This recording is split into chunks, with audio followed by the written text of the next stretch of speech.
The Economy and You is a weekly radio program that breaks down the economy into smaller chunks so that small businesses can digest it better. We look at the economy from the perspectives of various stakeholders, government, private sector, and those of us that it affects, from policy to implementation. The Economy and You is brought to you by Enterprise Development Center of the Pan-Atlantic University.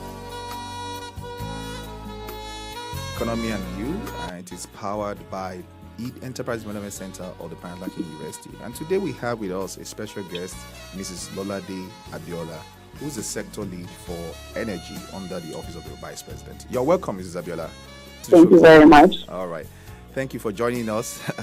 We're so glad to have you on this show today. And I know that quite a number of people will be joining us also on WhatsApp. So for those who will have questions online, you can send us a WhatsApp on 080-5656-5555. Send questions or comments for our guest speakers. So welcome, Mrs. Abiola. Over the years, Nigerians have always clamored for energy.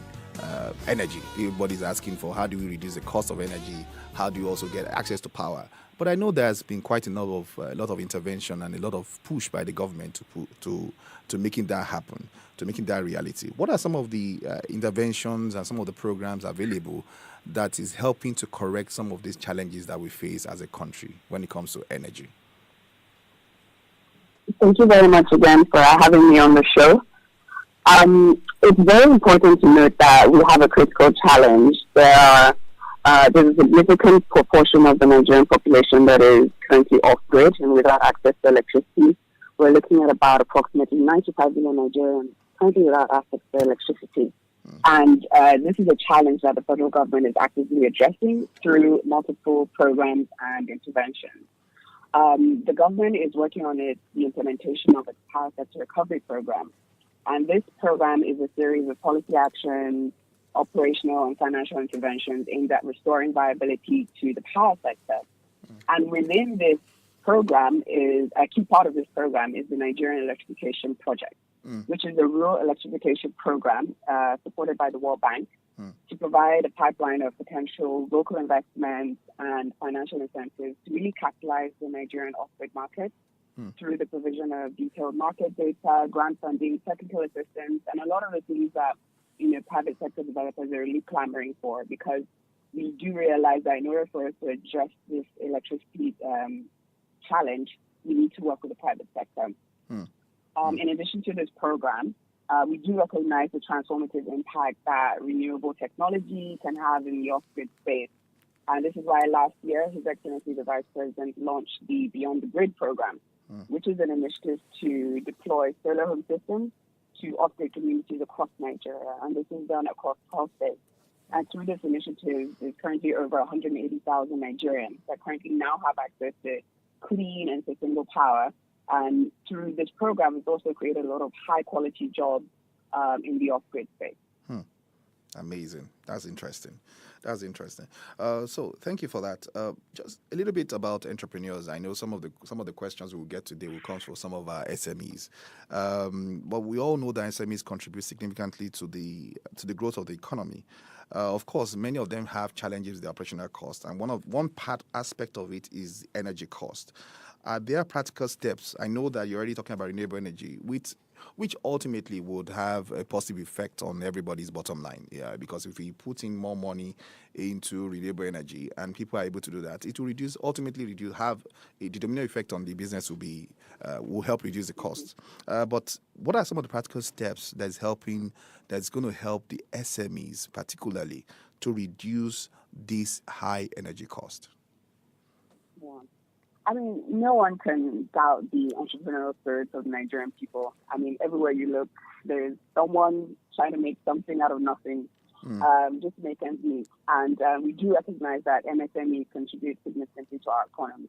And it's also very important to acknowledge that power supply does add a significant cost to the base, add significantly to the cost base of entrepreneurs. And while we work on addressing some of these key constraints, which are mostly focused on the on-grid space, we're also looking at leveraging on off-grid solutions to address some of these challenges. And I would like to use this opportunity to talk a little bit about the Energizing Economies program, that's currently being carried out by the federal government. Okay. And this program aims to provide reliable and sustainable power to strategic economic clusters across the country. And this is in a bid to showcase the transformative impact that would be derived from provision of reliable and stable power to these clusters. And when I say clusters, I'm really talking about markets. So, for example, we are currently working on about 5 different markets across the country. We have Sabongari market, which is a huge market. There's over 12,000 shops currently in that market. It was affected by devastating fires last year. Millions of billions of naira lost in goods and services. And so that whole entire market was completely off grid. So, we obviously saw that opportunity. We went in there, we carried out detailed energy usage data and did a lot of enumeration, and we're able to bring in private sector to invest. And now, already over 6,000 shops are in the process of being connected to solar. I mean, this is something that's up and running. Anyone can check. It's live. And, this, and obviously the next step, the next market that we have is the Aba market, Area International Market, which is, they call it China or Africa. I mean, you can get anything there. I mean, when I went there just before we started the program, I just saw that they were just making shoes using these little candles, and it was absolutely fascinating that even with nothing, they're able to do so much, and they're exporting a lot of their produce. And we're working there. Hopefully by the May the 1st, that entire market, which is almost 40,000 shops, will also be powered. We're also working on Shomolu printing press, which, like you say, a significant amount of printed material in the whole country comes from that community. In Lagos, and so we're working to see, absolutely, in Lagos State, and we're working to see how we can provide them with power, because we just feel, our minister says we're in emergency mode when it comes to power. We need to do as much as we can to provide power to key strategic areas that will support economic growth. So aside from Shomolu, we have Shura Shopping Complex, we have Victorian. And it's very important to note that this initiative is really private sector driven. As I said initially, if we want to move at the pace we want to, we have to get private sector involvement. And that is exactly what we're doing. So this program is private sector driven. Private sector is looking at the data that we provide to them, and they're making a conscious decision to invest and to provide solutions to the end users. Wow. I'm so inspired. So you were in Aba, and that's interesting. Over 40,000? I was. Wow. I mean, we literally had to walk, and, they provided with power to these huge, massive generators, and it's lines and lines and lines of these generators. And they're getting on with it because they don't have a choice. But there's so many more, and we spoke to them, and we have this great video that we put on our website. And they're saying, look, we shouldn't be using candles to heat up the glue for the soles of our shoes. We need proper heaters, and we can do so much more with what we have. And they're exporting. It's not like, they're just sitting there and making it for domestic uses. So, I mean, I even got asked, would you like a pair of shoes? And within about an hour, I got some pretty amazing shoes. Wow. So, I mean, it's fantastic. Now, we have so much to offer. Entrepreneurs, they really are like a huge economic base in our country, and they're driving economic growth. And so we're doing everything that we can to be able to provide them with the tools to be able to just be great. Wow, this is amazing. So if you're just joining us, this is Economy and You, and we're speaking with Mrs. Lolade Abiola, who's a sector lead for energy under the Office of the Vice President. To join us on this call, in this conversation, send us a WhatsApp on 080-5656-5555, or you can send a tweet on EDC for SME. The 4 is figure 4. We'll go on a quick break right now, and when we are back, we'll continue with the conversation. Please stay tuned. Running a business without sound education in entrepreneurial management is like groping in the dark. The Certificate in Entrepreneurial Management program by EDC changes all that. This program will help build your business with the right processes, place proper structures to run the business effectively, expand your business networks, and provide you with possible access to funding. Application opens every February, June, and October. Apply now and get a 10% discount. Visit www.edc.edu.ng or call Helen on 0817-458-3180 for more information. EDC, building businesses that last. If you're just joining us, this is The Economy and You, and we've been speaking with Mrs. Lolade Abiola, the sector lead energy under the office of the Vice President. Thank you so much, Mrs. Abiola, for sharing this great insight. Just wanted to ask you another question. For some of the businesses that are listening, some of the entrepreneurs that are listening, I know you've talked about Sabongeri, you talked about Shomolu. Are there ways they can also participate in? I know there are quite a number of clusters in the country, and there are some of these people even from mechanic clusters, the fashion. Are there ways? How can they also benefit or be part of this? Absolutely. There are lots of ways. And like I said, there's so many programs and initiatives, and I'm very grateful to be on the show, to be able to share this with all your listeners.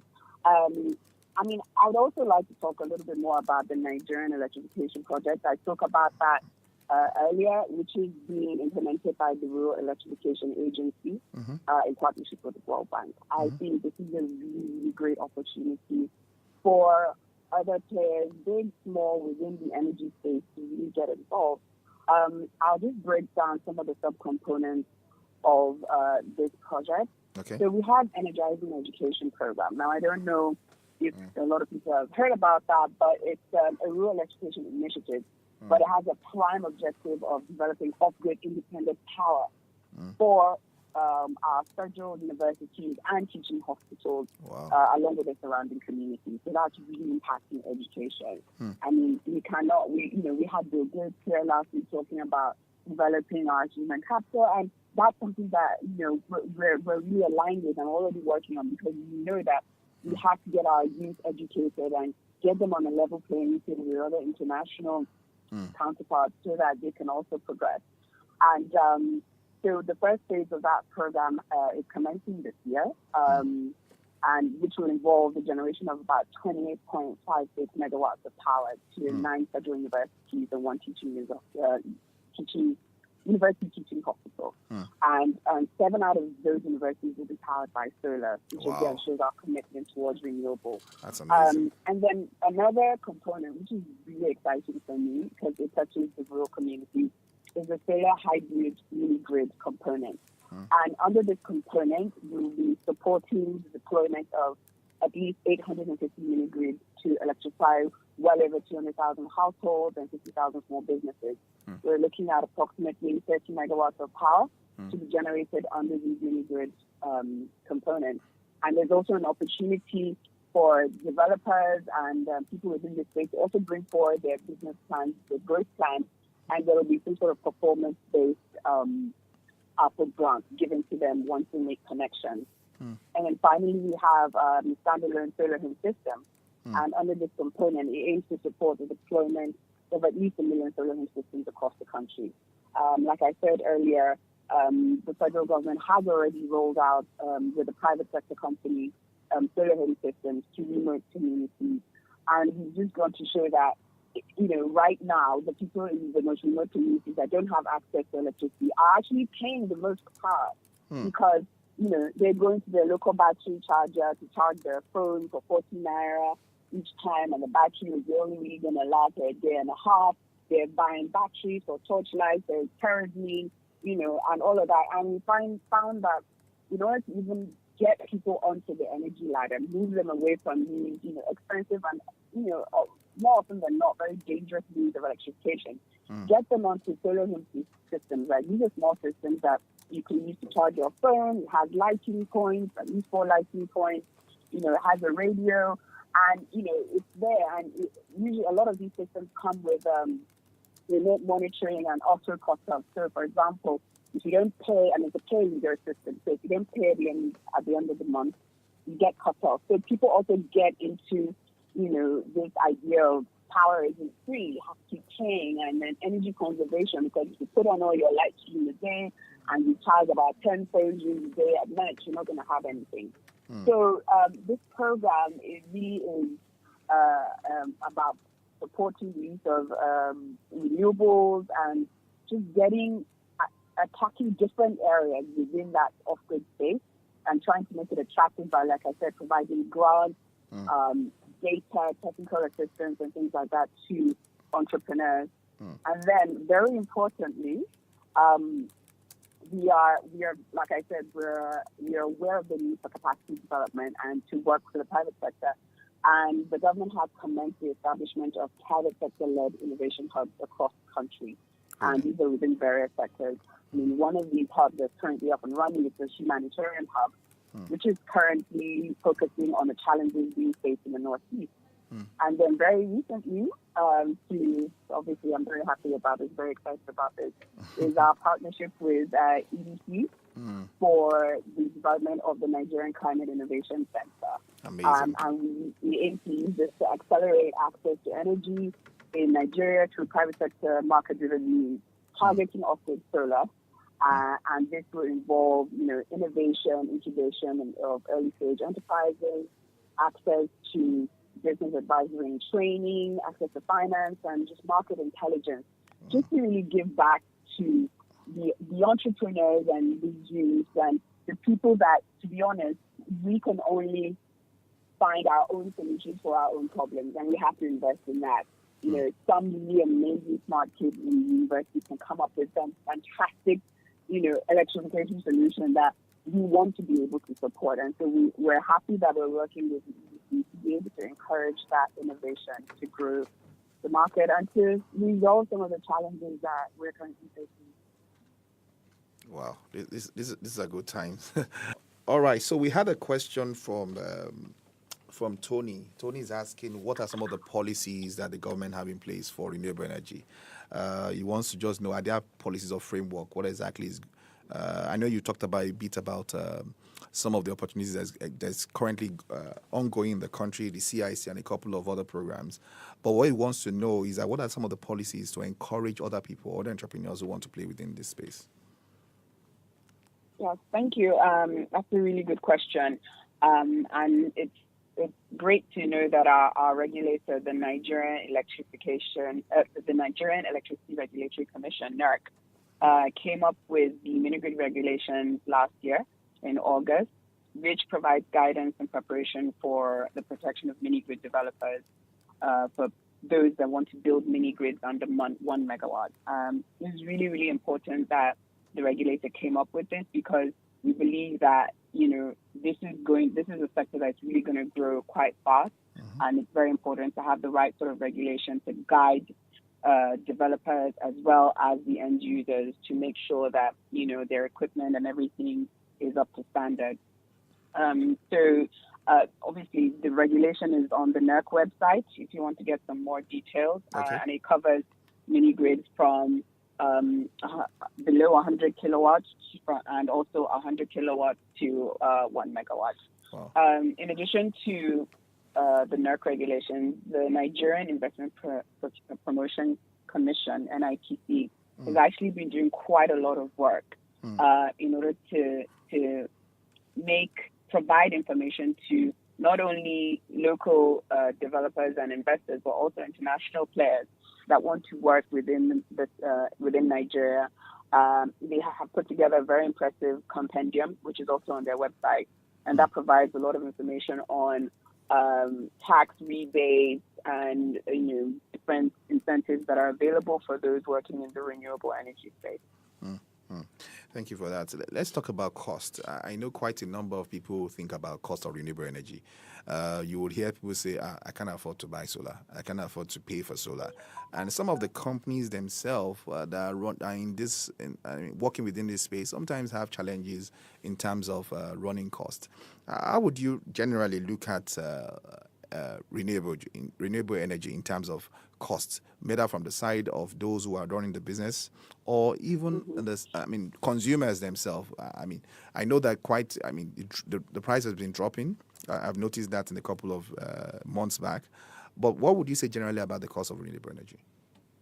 The cost, when I say renewables and I'm focusing mostly on solar, yeah, the cost of solar equipment has been dropping exponentially as the years have gone by. And there's a lot of new technologies, there's a lot of innovation, and there's a lot of really fantastic business plans that are trying to make it cheaper and more accessible to the people. Like I said, cost of solar panels are dropping rapidly. Batteries that were one of the most significant components, very expensive, are also dropping. And like I said, for example, you have small solar home systems, and a lot of companies are providing a pay-as-you-go business model. So, there's usually a very large upfront payment cost for installing solar, be it rooftop or if you have like a smaller system. But now a lot of people are using pay-as-you-go, and then they're also inserting smart technology into their control boxes so that there's a remote shut-off at the end of the month. So, for example, if you're saying you have a system, a company can come and offer you a system and say, look, I will put the system in your house, and I'll sell you the power so that you don't have to worry too much about the initial upfront cost. So there's a lot happening out there, and just to try and make it more attractive and cheaper for the end user. So I do understand that, yes, for your traditional renewable solar company, they could come and say, okay, to put up a 5 kilowatt solar system in your house is going to cost you X million, and obviously you're thinking, oh my gosh, I can't afford it. But there are lots of other ways, and we're obviously trying to encourage developers to really look at, using some of these innovative business models to get people comfortable and get them just paying regularly and helping. And that's why we're providing support with grants, and we're trying to see if we can provide access to finance, that's with the NCIC, to see how can we get them cheaper financing that will allow them to provide these services to the end user, so it's easier for them to pay over a period of time and get used to using solar. Amazing. So for just joining us, this is Economy and You, and we've come to the end of the conversation. But before we let you go, Ms. Abiola, just one word, just one more question. So if you have a magic wand now, and you want to help Nigerians have access to it, what would that be? What would be that one thing you would encourage Nigerian citizens to look at when it comes to solar or renewable energy? I'm sorry, you have to repeat the question because I didn't hear you very well. Okay, I said if you had to advise Nigerians and also entrepreneurs generally about renewable energy, what would that advice you would give them? Oh, you saved the trickiest question for last. I think it's really get educated, go out there. There's a lot happening in the renewable energy space. There's a lot of new technology. There's a lot of different business models. There are so many different modalities and ways of connecting off-grid using renewables that it's good to have that background knowledge. So when you're engaging with developers, you also have, the right idea, and you have information about, what should or shouldn't be. And then for the entrepreneurs is that just keep going at it. The government is taking this very seriously. It's not a joke. We're in a hurry. We need to provide power to people however we can. And we see renewables and solar as a really fantastic, easy, fast way of doing that. That's why we're working on providing grants, technical support, data. If you go on the Rural Electrification Agency's website, it's absolutely fantastic. It has information. There's a database on all information you can possibly want on locations for mini-grid solar home systems. We're there to listen. Any questions you have, we're ready to answer. So just keep at it, keep a lookout for a lot of these programs that are coming up. Like I said, it's to provide grants, it's to provide technical assistance, it's really to give the entrepreneurs and these companies the tools that they need to go out there and electrify the country. Thank you so much for coming on here, and we appreciate all your contribution. We hope you can still continue this conversation online in case we have people who want to ask questions on Twitter. But thank you so much, and we hope to bring you back soon again. Thank you so much. And can I just say, since you had the last say, maybe I have the last say as well. Yes, you can have the last say. It's very important to keep your listeners and everybody informed. So please go on the REA website, rea.gov.ng. Okay. We're also on Twitter Okay. at Real REA Nigeria. Okay. And we're also on Instagram at Real REA Nigeria as well. And we're going to constantly be updating you with information. It's very, very interactive. We're very hands-on. So for more information, anything that you need, please just keep going on these different social media outlets and the website. Running a business without sound education in entrepreneurial management is like groping in the dark. The Certificate in Entrepreneurial Management program by EDC changes all that. This program will help build your business with the right processes, place proper structures to run the business effectively, expand your business networks, and provide you with possible access to funding. Application opens every February, June, and October. Apply now and get a 10% discount. Visit www.edc.edu.ng or call Helen on 0817-458-3180 for more information. EDC, building businesses that last.